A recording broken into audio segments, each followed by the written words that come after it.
Hello dear, स्वागत करता हूं आप सभी को।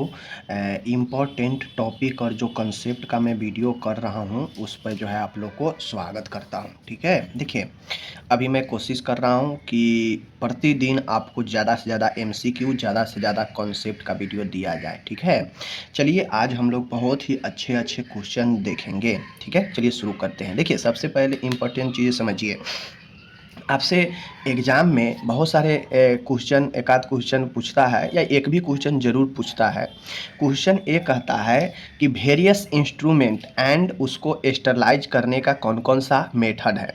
तो जितने भी इम्पोर्टेंट आपके सर्जिकल इक्विपमेंट हो या अन्य इक्विपमेंट हो जो मेडिकल में उपयोग होता है, उसको हम किन मेथड के उपयोग करके उसको स्टरलाइज करते हैं, उनको जो है हम लोग आज देखेंगे और भी इम्पोर्टेंट जो है देखेंगे। ठीक है, चलिए तो सबसे पहला क्वेश्चन है थर्मामीटर। ठीक है, ध्यान दीजिएगा, थर्मामीटर समझ गए। थर्मामीटर को स्टरलाइज करने का तकनीक कौन कौन सा है, कौन कौन सा मेथड है। तो थर्मामीटर के लिए पहला तो डिटॉल है। ठीक है, दूसरा अपन जो है वो सेवलॉन है। ठीक है, सेवलॉन है।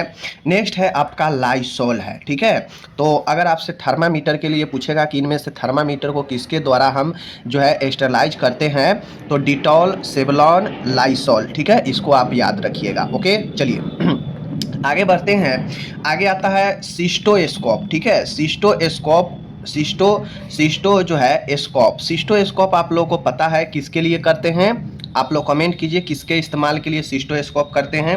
दूसरा चीज़ है सिस्टोप का जो इस्तेमाल होता है वो सिस्टोस का जो हम लोग सिस्टोस्कोप का जो स्टरलाइज करते हैं वो हम लोग करते हैं किस चीज़ से, इथाइल ऑक्साइड से। किस चीज़ से, इथाइल ऑक्साइड से। तो इथाइल ऑक्साइड से सिस्टोस्कोप का हम लोग डिसइंफेक्ट यानी स्टरलाइजेशन करते हैं। ठीक है, चलिए आगे बढ़ते हैं। अब हमारा यहाँ पे नेक्स्ट आता है, आप लोग देख लीजिए। यहाँ पे मैं आपको देखिए एक एक चीज़ जो है आपको मैं बताऊंगा, समझ लीजिए। ठीक है, इंडोस्कोप, अगर आपसे पूछ दे कि इंडोस्कोप का जो है इंडोस्कोप का स्टरलाइजेशन मेथड क्या है, किन मेथड से हम लोग करते हैं, तो इंडोस्कोप को भी जो है हम लोग किससे करते हैं, इथाइल ऑक्साइड से। ठीक है, इथाइल ऑक्साइड से, समझ गए। आप लोग कमेंट कीजिए इथाइल ऑक्साइड का अन्य नाम क्या है, क्योंकि हो सकता है एग्जाम में इंडोस्कोपी का स्टरलाइजेशन में इथाइल ऑक्साइड नहीं देकर उसका दूसरा नाम दे दे। ठीक है, चलिए ये हो गया।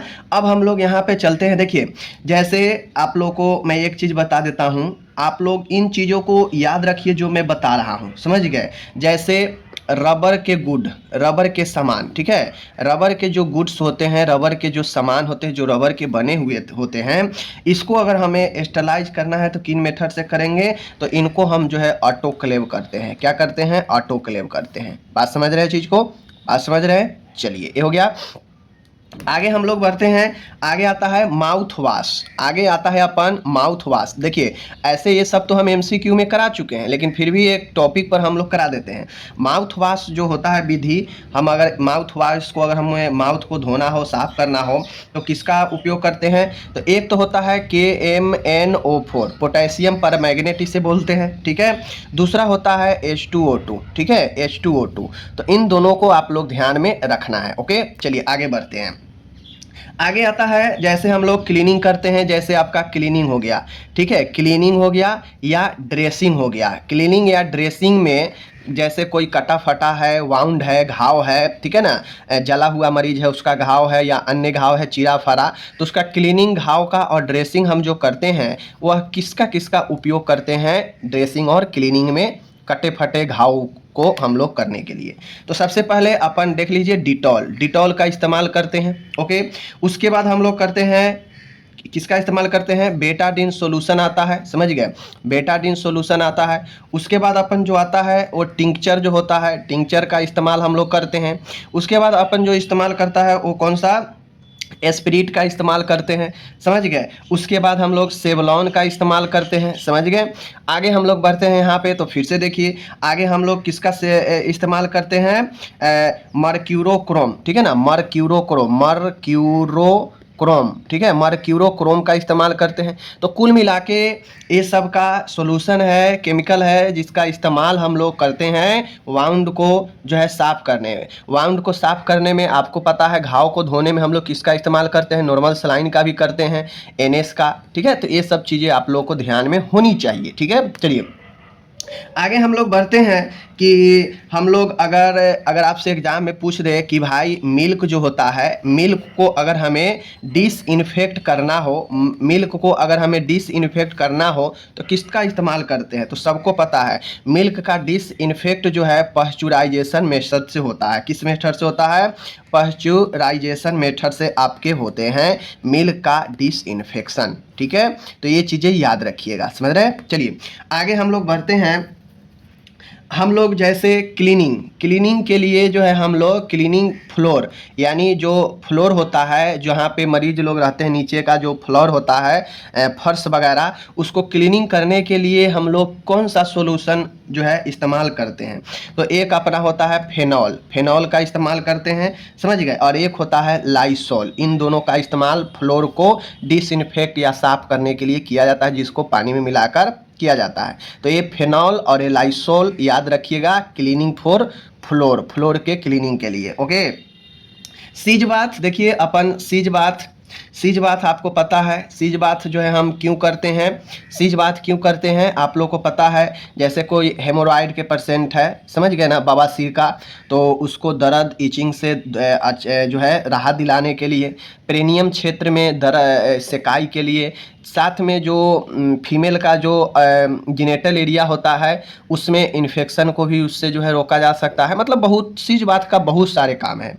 तो सीज बाथ में बेसिकली हम लोग जो इस्तेमाल करते हैं, जो जिस मेथड केमिकल का, वो कौन सा होता है सीज बाथ में, ठीक है। सीज बाथ में आपको पता है एक टब होता है, ठीक है, टब होता है, समझ गए, टब होता है।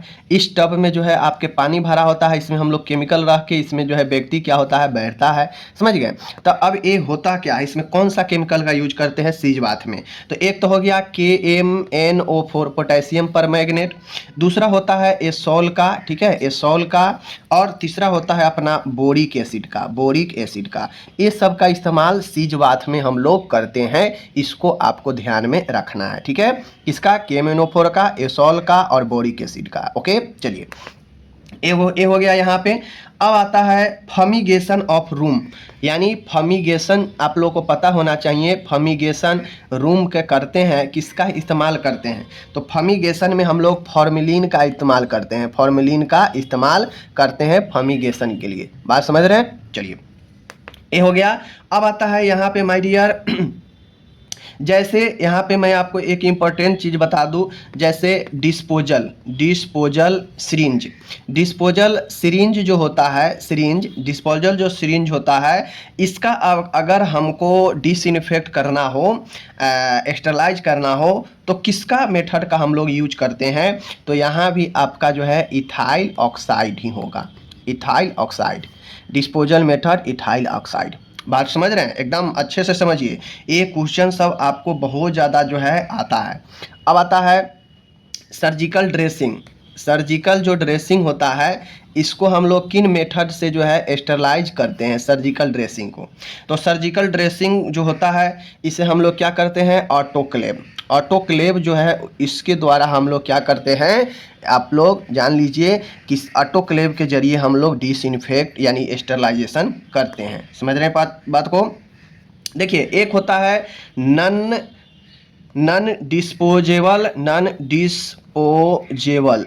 डिस्पोजेबल कैथेटर, ठीक है, नॉन डिस्पोजेबल कैथेटर।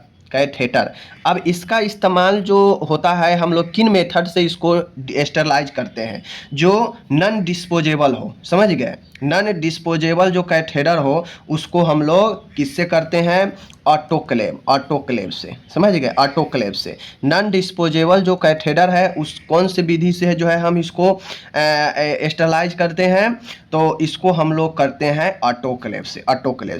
यहीं पर पूछ लेगा कि भाई डिस्पोजेबल कैथेटर को किन से करते हैं, तो डिस्पोजेबल कैथेटर को जो हम लोग करते हैं इथाइल ऑक्साइड से, ठीक है, इथाइल ऑक्साइड से। अगर नॉन डिस्पोजेबल पूछेगा तो ऑटोक्लेव, और सीधा अगर डिस्पोजेबल पूछ दे तो इथाइल ऑक्साइड। समझ गए, बात को ध्यान में रखना है। ओके, चलिए, ये हो गया इंडोस्कोपी, सिस्टोस्कोपी, थर्मामीटर, ये सब मैंने बता ही दिया आपको।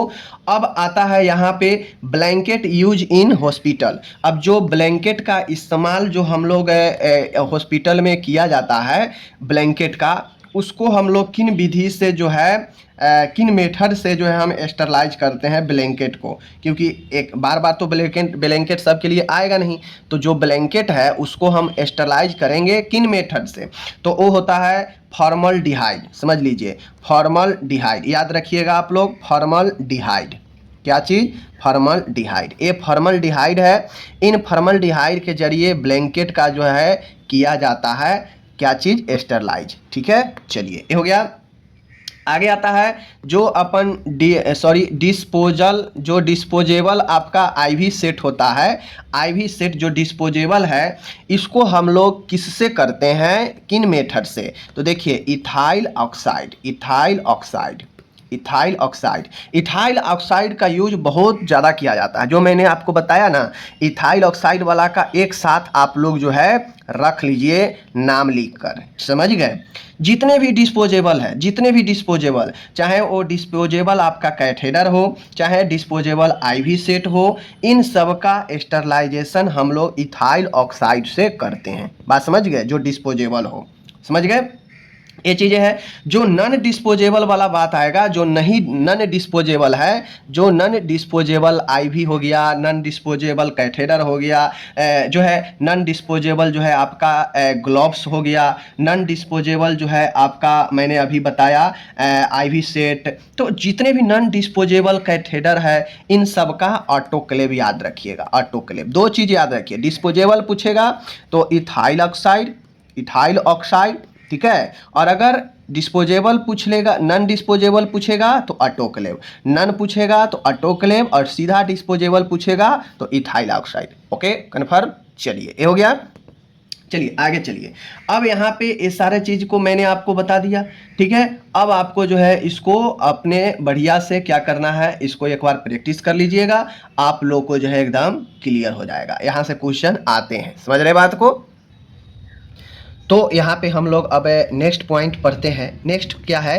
अपगार। थोड़ा सा अपगार के बारे में आप लोग समझ लीजिए, ठीक है। अपगार, अब देखिए, ये जो अपगार है, ये अपगार नाम में ही इसका पांचों कंपोनेंट का जो है आपको नाम छुपा हुआ है। अपगार में पहला क्वेश्चन पूछता है कि कितने कंपोनेंट, कितने जो है हम लोग परीक्षण, कितने लक्षणों का जो है हम लोग समाहित करते हैं, तो 5 होता है। ए से होता है आपका एप्रियंस, ठीक है ना, एप्रियंस ऑफ स्किन कलर, यानी त्वचा के कलर का उपस्थित होना। पी फॉर होता है पल्स रेट, जी फॉर होता है ग्रेमेसी, ठीक है, जी फॉर होता है ग्रेमेसी, ए फॉर होता है एक्टिविटी, सक्रियता, और आर फॉर होता है रिस्पायरेशन। समझ गए?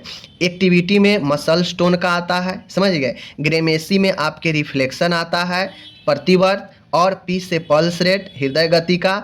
ए फोर जो है आपका एप्रियंस ऑफ स्किन कलर, और आर फोर रेस्पायरेशन, श्वसन दर। ये पांचों आता है। इसमें 0, 1 और 2, ए 3 का जो है इस्तेमाल किया जाता है। ए 0 का मतलब होता है अब्सेंस, मतलब बिल्कुल कुछ नहीं अगर है, इन पांचों में से अगर कुछ नहीं अगर मूवमेंट है तो 0 दिया जाएगा। हल्का अगर है तो 1 दिया जाएगा। अगर बच्चा बिल्कुल ये पांचों प्रदर्शित अच्छे से कर रहा है, नॉर्मल है, तो 2 जो है अंक दिया जाता है, और इसी के बेस पर पांचों को ऐड किया जाता है। एज फॉर एग्जाम्पल, हमने स्किन कलर को 0 दिया, स्किन कलर खराब है, जो बच्चे में होना चाहिए वो नहीं है, तो 0 देंगे। अब हमें पल्स रेट में हम देंगे कि बच्चा ठीक ठाक कर रहा है, तो 1 देंगे।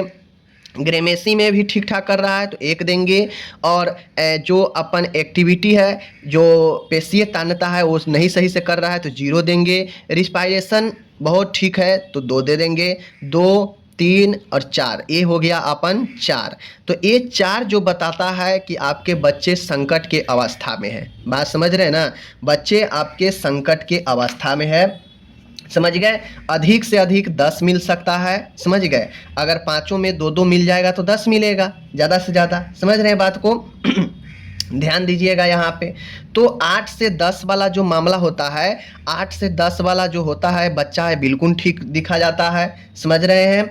और अपन जो 4 से 7 वाला होता है, यह बच्चा यहाँ पे जूझ रहा होता है किसी न किसी समस्या से, लेकिन हल्की सी मुश्किल रहता है, बाकी और ठीक रहता है, समझ गए। और बाकी 4 से जो नीचे होता है वह बिल्कुल बच्चा आपके संकट के अवस्था में है। बात समझ गए। चलिए ये हो गया।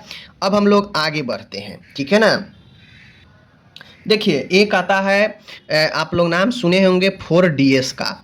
4DS जो 4 डिसऑर्डर को शामिल किया गया है, यह आपके RBS के प्रोग्राम के अंदर जो है शामिल किया गया है। RBS के प्रोग्राम की शुरुआत 2013 में की गई। इसका फुल फॉर्म जो है राष्ट्रीय बाल सुरक्षा कार्यक्रम है, ठीक है, राष्ट्रीय बाल सुरक्षा कार्यक्रम है। इसी कार्यक्रम के अंदर 4DS का लक्ष्य है, जो 2013 में जो है आपको शुरू किया गया था। बात को समझ गए। चलिए अब ये बेसिकली 4DS है क्या, तो देखिए ये जो अपन 4DS है, यह आपके 4 बीमारियों का जो है, 4 स्थितियों का, डिसऑर्डर का यहाँ पे लक्षण है। अब कौन कौन है 4, तो पहला तो होता है डिफेक्ट, देख लीजिए, defect at birth, defect at birth यानी जन्म के समय जो है डिफेक्ट यानी समस्या, ठीक है, पहला। दूसरा है डिजीज इन चिल्ड्रेन, कोई ना कोई डिजीज, समझ रहे हैं, कोई ना कोई डिजीज जो है चिल्ड्रेन में है, ये जो है आपको इसके अंदर होता है। तीसरा जो होता है डिफिशियंसी, किसी न किसी चीज़ की कमी, जैसे विटामिन्स की कमी, तो डिफिशियंसी जो होता है ये भी इसमें शामिल है। एंड चौथा शामिल है डेवलपमेंट डिले इंक्लूडिंग डिजेबिलिटी, यानी डेवलपमेंट, ठीक है, डेवलपमेंट डिले मतलब रुकना, और इंक्लूडिंग ठीक है डिजेबिलिटी, यानी डेवलपमेंट डिले है इंक्लूडिंग डिजेबिलिटी, अपंगता के साथ, ठीक है। तो ये 4DS आपसे एग्जाम में हो सकता है पूछ ले कि 4DS के अंदर इनमें से कौन कौन शामिल है, कौन नहीं शामिल है, इस पर क्वेश्चन पूछ सकता है। ये पूछ सकता है कि 4DS किन कार्यक्रम के अंदर शामिल है, तो वो मैंने आपको बता दिया। बात समझ रहे हैं। चलिए एक और जो है चाइल्ड हेल्थ से क्वेश्चन पेडियाट्रिक में आ सकता है, वो होता है अपन IMNCI। अब ये IMNCI क्या होता है, तो देखिए IMNCI को समझने के लिए आपको जो है इसको अच्छे से समझना पड़ेगा। बेसिकली IMNCI जो है यह 5 वर्ष से जो कम के बच्चे हैं, 5 वर्ष से कम के जो छोटे बच्चे हैं, इनमें होने वाला कोई भी मॉर्बिडिटी और मोर्टालिटी की रोकथाम करना यहाँ पे शामिल है। इसके अंतर्गत होता ये है कि डायग्नोस्टिक किया जाता है, थेरेप्यूटिक किया जाता है, और प्रिवेंटिव, यानी डायग्नोस्टिक, समझ रहे हैं, और थेरेप्यूटिक, और इसका पे प्रिवेंटिव, यानी निदान करना, उपचार करना और रोकथाम करना। IMNCI 5 वर्ष से कम छोटे बच्चों के लिए यह होने वाला आप एक योजना है, या जो भी कहिए, यह आपके डायग्नोस्टिक, थेरेप्यूटिक और प्रिवेंटिव, यह तीनों चीज़ पर जो है काम करता है। यह मोर्बिडिटी और मोर्टालिटी को जो है रोकथाम करता है, समझ रहे हैं चीज़ों को। अब IMNCI के अंदर जो मैनेजमेंट होता है जिस रोग का, वह रोग के बारे में जान लीजिए। IMNCI के अंदर बेसिकली ARI, एक्यूट रिस्पायरेटरी जो है आपके इन्फेक्शन, इसके ऊपर होता है मैनेजमेंट, रोकथाम। डायरिया, जो अपन डायरिया है, ये डायरिया जो है आपके इसके अंदर होता है मैनेजमेंट और इसका रोकथाम। खसरा, मिजल्स जो होता है, इसको रोकथाम किया जाता है। नेक्स्ट है आपका यहाँ पे वर्म इन्फेस्टेशन यानी जो कृमि संक्रमण होता है, उसका रोकथाम किया जाता है। उसके बाद जो किया जाता है मलेरिया, समझ गए, मलेरिया रोगों का। नेक्स्ट किया जाता है आपको माल न्यूट्रिशन, कुपोषण का, यानी 5 वर्ष तक के बच्चे का, उससे कम बच्चे का जो मैनेजमेंट होता है IMNCI के अंदर, मोर्बिडिटी और मोर्टालिटी को कम रोकथाम करने के लिए ARI, diarrhoea, measles, worm infestation, malaria और यहाँ पे माल न्यूट्रिशन। तो इन चीज़ों को याद रखिएगा, एग्जाम में हो सकता है इनमें से कोई भी आपको जो है पूछ लिया जाए। बात को समझ रहे हैं। चलिए अब ये बेसिकली जो IMNCI है, यह नवजात में, ठीक है, नवजात, नियोनेट और साथ में चिल्ड्हुड यानी 5 वर्ष से कम बच्चे को जो समस्या होता है उसके मैनेजमेंट रोकथाम के लिए यह जो है आपको आगे आया। बात समझ रहे हैं? चलिए अब हम लोग IMNCI देख लिए, आगे बढ़ते हैं। और एक और इम्पॉर्टेंट चीज़ें आपसे एग्जाम में अक्सर पूछता है, यह आपके न्यूट्रिशन में आता है, न्यूट्रिशन में आता है, आप लोग यहाँ पे देख लीजिए, ठीक है, न्यूट्रिशन में आता है, देख लीजिए। देखिए कुछ इम्पोर्टेंट है, जैसे प्रोटीन हो गया, कैल्शियम हो गया, आयरन हो गया, फॉलिक एसिड हो गया, समझ ले। कुछ ऐसे इम्पोर्टेंट है जो आपके नॉन प्रेग्नेंट में भी पूछ सकता है, प्रेग्नेंट के दौरान पूछ सकता है, और लैक्टेशन के अनुसार यानी स्तनपान के दौरान का पूछ सकता है, समझ रहे हैं। चलिए देखिए पहले हम समझते हैं प्रोटीन के ऊपर देखिए 3 कंडीशन आएगा। एक तो आएगा नॉन प्रेग्नेंट, एक आएगा प्रेग्नेंट, और एक आएगा लैक्टेटिंग मदर यानी स्तनपान करा रही माता के लिए। देखिए प्रोटीन का बात करेगा, नॉन प्रेग्नेंट जो महिला होती है उसमें 50 ग्राम पर डे, 50 ग्राम पर डे चाहिए एक महिला को, समझ लीजिए, पर डे, जो नॉन प्रेग्नेंट हो, समझ रहे हैं। ड्यूरिंग प्रेगनेंसी 60, याद रखिएगा, पर डे, ये सब पर डे की बात है। स्तनपान कराने के दौरान ये चीज़ें बढ़ जाती है। स्तनपान कराने के दौरान यह 60 से 65 हो जाता है, लगभग एवरेज 65 पर डे, एवरेज 65। बात समझ रहे हैं। तो अगर आपसे पूछे एग्जाम में कि प्रोटीन की कितनी मात्रा एक महिला जो नॉन प्रेग्नेंट है उसको प्रतिदिन चाहिए, तो 50। अगर पूछे प्रेग्नेंट महिला है प्रतिदिन कितना प्रोटीन चाहिए, तो भाई 60 ग्राम। ऑप्शन में देखेंगे 60 है, 62 है, क्या है, तो ऑप्शन के अकॉर्डिंग, लेकिन पढ़िए प्रेग्नेंट को 60, अब इसके आसपास जो होगा टिक मारेंगे।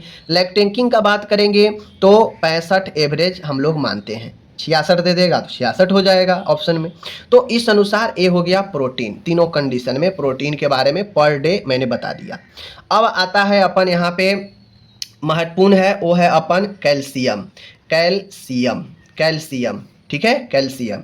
अब ये जो अपन कैल्शियम है, कैल्शियम जो है नॉन प्रेग्नेंट में कितना चाहिए, प्रेग्नेंट में कितना चाहिए, और लैक्टेशनल में कितना चाहिए। तो नॉन प्रेग्नेंट महिला को कैल्शियम की बात करेगा तो डेली जो है आपको 400 से लेकर 500 जो है मिलीग्राम जो है पर डे चाहिए, कितना, 400 से 500, ठीक है।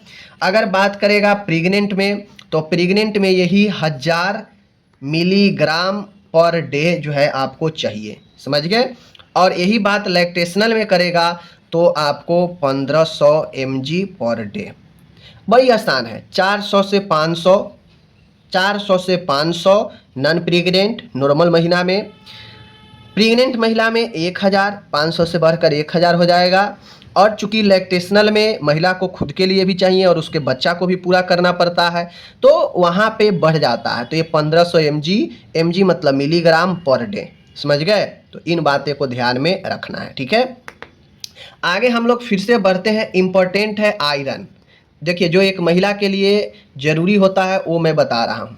आयरन की बात यहाँ पे अगर करें, समझ लीजिए, तो आयरन हम लोग प्रतिदिन, एक महिला जो नॉन प्रेग्नेंट है उसको 18 से 20, समझ लीजिए, आयरन 18 से 20 mg मिलीग्राम पर डे इतना जो है एक महिला को चाहिए।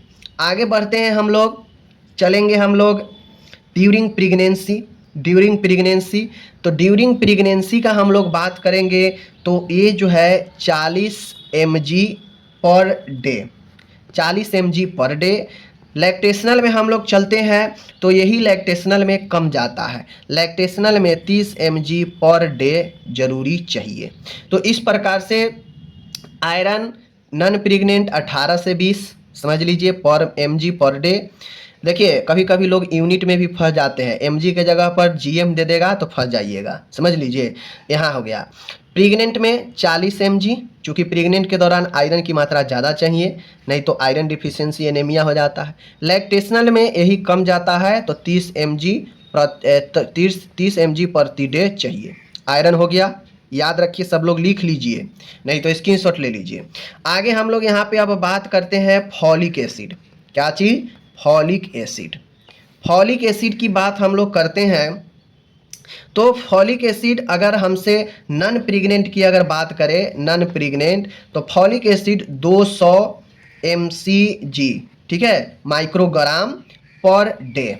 नॉन प्रेग्नेंट, प्रेग्नेंट में बात करेगा माय डियर, तो प्रेग्नेंट में 400, प्रेग्नेंट में 400 mcg पर डे, mcg मतलब माइक्रोग्राम, ठीक है। और यही आपके लैक्टेशनल में भी 400 ही होता है mcg पर डे, इसको याद रख लीजिए, ठीक है। फॉलिक एसिड की मात्रा ये हो गया।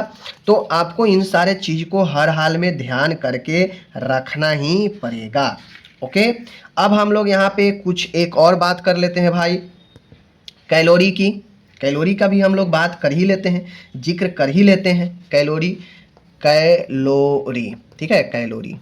एक नॉन प्रेग्नेंट महिला है, उसको कैलोरी कितना चाहिए, तो उसको लगभग 2200 नहीं 2200 किलो कैलोरी पर डे। एक नॉन प्रेग्नेंट वोमेन को जो है आपको कितना चाहिए, 2200 किलो कैलोरी। ड्यूरिंग प्रेगनेंसी ये बढ़ जाता है 2500 kilo calorie per day, 2500 pregnancy के दौरान, समझ रहे हैं। अब यहाँ पे हम बात करते हैं ड्यूरिंग लैक्टेशनल, तो बढ़ जाता है 2700 किलो कैलोरी पर डे। तो कैलोरी के बारे में पूछे, अगर एग्जाम में 2000 दे देगा तो क्या 2000 नहीं होगा, नॉन प्रेग्नेंट में तो 2000 भी हो जाएगा, ठीक है, ऑप्शन के अकॉर्डिंग, क्योंकि हम जान रहे हैं कि 2200 के आसपास, अगर एग्जाम में 2000 दे दे तो 2000 पर टिक मार देंगे। प्रेग्नेंट में अगर बात करेगा 2500 किलो कैलोरी पर डे चाहिए कैलोरी, अगर 2200 आंसर में रहे तो हम 2200 ही मारेंगे, समझ रहे हैं। लैक्टेशनल की बात करेगा तो 2700 किलो कैलोरी, और अगर मान गए ऑप्शन में अगर लैक्टेशनल के लिए 2500 ही दे रहा है तो 2500 पर टिक मारेंगे। तो ये आपको पढ़ना है, समझ गए। वैल्यू कभी भी वैरी करते रहता है एग्जाम में ऊपर नीचे, तो आपको पढ़ना है, आपको समझना है, ठीक है। तो यहाँ पे जो इम्पोर्टेंट था protein, calcium, iron, folic acid, calorie मैंने बता दिया। अब हम लोग यहाँ पे विदा लेते हैं, ठीक है, चलिए।